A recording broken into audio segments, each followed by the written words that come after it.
নমস্কার। আজকে সাপ্তাহিক রাশিফল নিয়ে আলোচনা করব। সাপ্তাহিক রাশিফল হতে 14th April to 20th April 14th April to 20th April 2025 এই সপ্তাহে কিন্তু নতুন বছর শুরু হচ্ছে, অর্থাৎ 15 এপ্রিল নববর্ষ শুরু হচ্ছে 1432 সাল। এই 1432 সাল নিয়ে আপনাদের কাছে কখন এই নববর্ষের সময়টা শুভ সময়, কখন বারবেলা, কখন অমৃত, আমি কিন্তু অলরেডি প্রোগ্রাম দিয়ে দিচ্ছি এই বছর কখন শুভ নববর্ষ বা কখন নববর্ষে আপনি পুজো করবেন, এবং রাশি অনুযায়ী কি উপাচার বা কিভাবে সিদ্ধিদাতা গণেশকে বা আমাদের মা লক্ষ্মীকে কিভাবে পুজো করবেন বা কিভাবে প্রসন্ন করবেন, কি উপাচার করে কিভাবে লাভান্বিত হবেন বা ব্যবসার স্থলে কি করবেন, সেগুলো কিন্তু অলরেডি আমি দিয়েছি। এরপরেও যদি আমি সুযোগ পাই আপনাদের কাছে অবশ্যই দেওয়ার চেষ্টা আরো কিছু উপাচার বা কিছু টোটকা বা কিছু কার্যকরী কিছু আইটেম, যেগুলো করে আপনারা খুব লাভবান হবেন। আজকে আরম্ভ করব আপনার রাশি কি বলছে সারাটা সপ্তাহ। কারণ আমি বলি গ্রহ রাশি কিন্তু প্রতি মুহূর্তেই চেঞ্জ হচ্ছে, প্রত্যেক মুহূর্তে, কখনো বকরি থেকে মার্গী, কখনো আপনার অস্ত থেকে উদয়, উদয় থেকে অস্ত। শনি এই মুহূর্তে বসে আছে আপনার রাহুর সাথে জুতি তৈরি করে, বৃহস্পতি বসে আছে আপনার বৃষ রাশিতে, মঙ্গল নিচস্থ হয়ে বসে আছে আপনার কর্কট রাশিতে, কেতু বসে আছে আপনার কন্যা রাশিতে। এই সিচুয়েশনে চন্দ্র কন্টিনিউ মুভ করছে আড়াই দিন অন্তর অন্তর, চন্দ্র আড়াই দিন। এবার বুধ আর শুক্র কিন্তু আপনার সেও কিন্তু তার মুভ করবে। সুতরাং এই সিচুয়েশনটা আপনাদের কাছে আগে ক্লিয়ার করে, এবার 12 রাশির কি এফেক্ট, আপনার রাশি কি বলছে তার জন্য চলুন আলোচনা করি। সিংহ রাশি এই সপ্তাহে কিন্তু আপনি অনেক কিছু চেষ্টা করবেন ফ্যামিলির সুখ বাড়ানোর জন্য, নিজের সুখ শান্তির জন্য। শরীর নিয়ে আপনাকে অনেক বেশি সতর্ক থাকতে হবে। আপনার বিশেষ করে মুখের কোনো যন্ত্রণা, মুখমণ্ডলের কোনো চোটাঘাত লাগতে পারে, কানের যন্ত্রণা, দাঁতের যন্ত্রণা, চোখের প্রবলেম, এগুলো কিন্তু আপনাকে এই সপ্তাহে কষ্ট দিতে পারে। মনের মধ্যে একটা টেনশন কাজ করবে, অর্থ কিন্তু বেরোবে, ফ্যামিলির জন্য বলুন, আপনার নিজের জন্য বলুন, অর্থ কিন্তু বেরোবে। এবং সন্তানের যে বিষয়ে উদ্বিগ্নতা থাকবে, আপনার কোনো বিশেষ কোনো ব্যক্তির সাথে কোনো সেলিব্রিটির সাথে যোগাযোগ হবে, তার সাথে অনেকটাই সময় কাটাবেন, তার থেকে বুদ্ধি নেবেন, সে আপনাকে গাইড করবে, সে প্রপার আপনাকে কিভাবে ইনভেস্ট করতে হয়, কিভাবে কোন পথে যাবেন সে আপনাকে অনেকটাই গাইড করে, তার কথা যদি আপনি চলতে অনেকটাই আপনি সাকসেস পাবেন। এবং আপনার মানে আত্মীয় আসতে পারে ঘরে, বা কোনো বন্ধু আসতে পারে, তার সাথে অনেকটাই সময় কাটান, তাতে আপনি মানে অনেকটাই ফ্রি হতে পারবেন।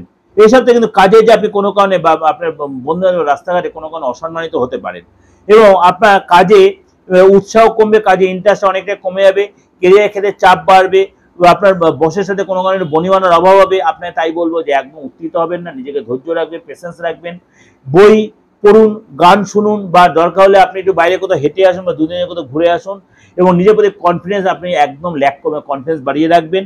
এবং আপনার লেথার্জিটা অবশ্যই কাটাবেন, একদম লেথার্জি কাটিয়ে কাজে মন দেবেন। যারা স্টুডেন্ট আছেন তাদের কিন্তু এই সপ্তাহে হায়ার স্টাডির জন্য বাইরে যাওয়ার কোনো প্ল্যান হতে পারে, কিন্তু বাইরে যে প্ল্যানগুলো অবশ্যই সেটা দেখে শুনে দেবেন, যে কোনো মরিচিকার পিছনে না হয়ে যায়, কিন্তু অবশ্যই কিন্তু আপনার সুযোগ আসবে।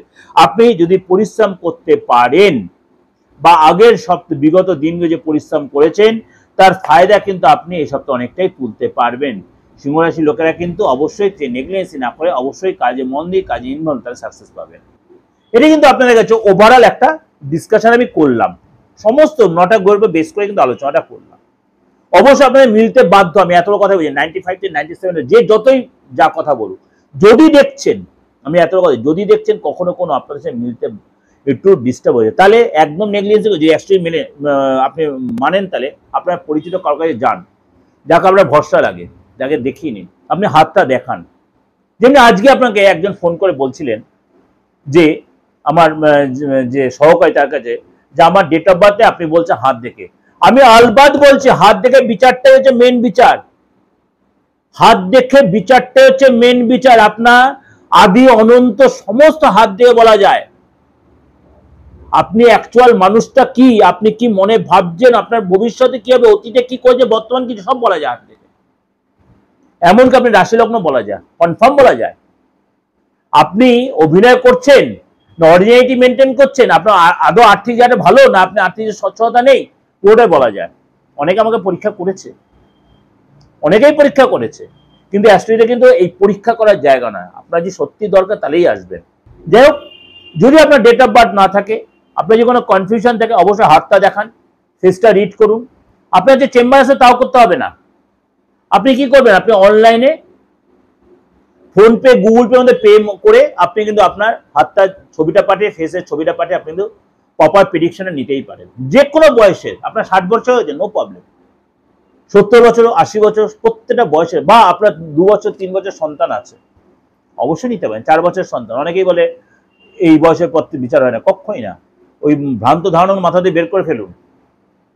60 বছর আর 5 বছর, এই ভ্রান্ত ধারণাটা বের করে ফেলুন মাথা থেকে। অ্যাস্ট্রোলজি এখন সেই জায়গায় নেই। অ্যাস্ট্রোলজি যথেষ্ট সায়েন্টিফিক। জন্মানোর পরের দিন থেকে মৃত্যুর আগের দিন পর্যন্ত বিচার সবার হয়।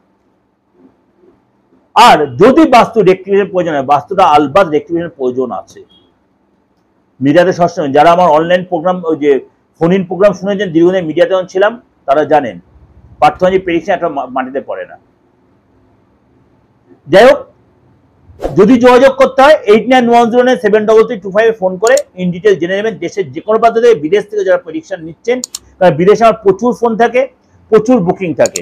তার মধ্যে দেশের লোককে কিন্তু আমি সেই সার্ভিসটা দিই। আমাকে একটা সময় নিয়ে আমি সেই সময়ের মধ্যে আপনাকে আমি প্রপার আপনাকে গাইডলাইনটা দিতে পারবো। নমস্কার, ভালো থাকবেন। সারাটা সপ্তাহ, সারাটা মাস, সারাটা বছর আপনাদের ভালো কাটবে। ভগবান আপনাদের মঙ্গল করুন। নমস্কার।